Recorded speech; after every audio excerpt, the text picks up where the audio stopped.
Hello बच्चों, मैं Rajesh sir.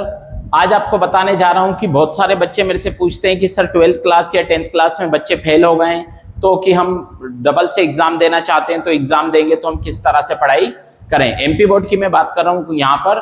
तो एमपी बोर्ड में अगर बच्चे हैं मैक्सिमम, तो एमपी बोर्ड ने क्या किया है कि बच्चा री एग्जाम दे सकता है, यानी कि अगर कोई बच्चा फेल हो गया है तो वो फिर से एग्जाम दे सकता है उस सब्जेक्ट का और वो पास हो सकता है। तो बच्चे पूछते हैं कि सर हम पढ़ाई कैसे करें, कैसे हम री एग्जाम देंगे और कैसे एग्जाम में पास होंगे।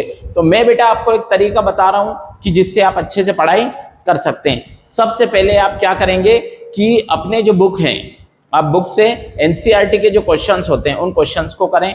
और अगर आप देखेंगे कि एमपी बोर्ड में क्या है, अगर आप एनसीईआरटी के क्वेश्चंस नहीं भी कर पा रहे हैं तो सबसे अच्छा आपके पास ऑप्शन होता है परीक्षा बोध। यानी परीक्षा बोध से आप क्या बोलते हैं, क्वेश्चन आंसर्स पढ़े। परीक्षा बोध में क्या होता है, आपको पिछले सालों के क्वेश्चन पेपर दिए होते हैं, यानी कि पिछले सालों के कुछ सालों के क्वेश्चन पेपर, 4-5 सालों के क्वेश्चन पेपर दिए होते हैं। तो आप क्या करें, सबसे पहला जो आपका काम होगा वो ये करें कि आप परीक्षा बोध से या कहीं से भी पिछले 4-5 सालों के क्वेश्चन पेपर्स को निकालें और क्वेश्चन पेपर्स को सोल्व कर लें और उनको अच्छे से प्रिपेयर कर लें। उसके बाद आप चाहें तो परीक्षा बोध में ही आप देखेंगे कि आगे आपको 4 सेट दिए होते हैं, यानी कि 2 संभावित प्रश्न पत्र यानी एक्सपेक्टेड क्वेश्चन पेपर और 2 जो होते हैं क्या बोलते हैं सैंपल क्वेश्चन पेपर दिए रहते हैं। तो आप क्या है कि वो पीछे के सेट और आगे के परीक्षा बोध के सेट कर लें और उसके बाद अगर आपको टाइम बचता है तो आप चैप्टर अच्छे से पढ़ लें।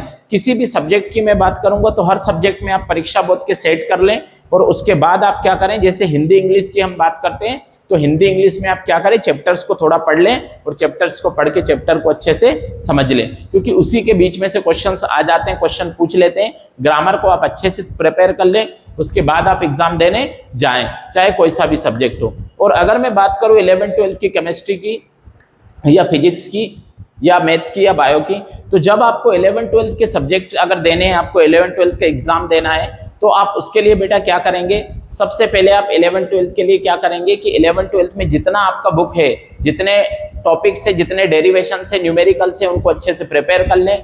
प्लस आप एनसीईआरटी के क्वेश्चंस करके जाएं, पूरी तरह से उनको प्रिपेयर कर लें।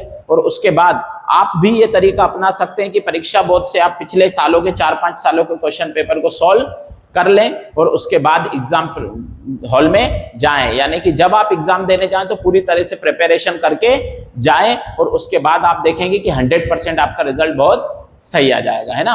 तो इस तरह से अगर आप पढ़ाई करेंगे तो आप अच्छे मार्क्स ला सकते हैं, पास हो सकते हैं, है ना। तो इसी तरह से आप पढ़ाई करें और एग्जाम के लिए प्रिपेयर होकर जाएं। Thank you so much.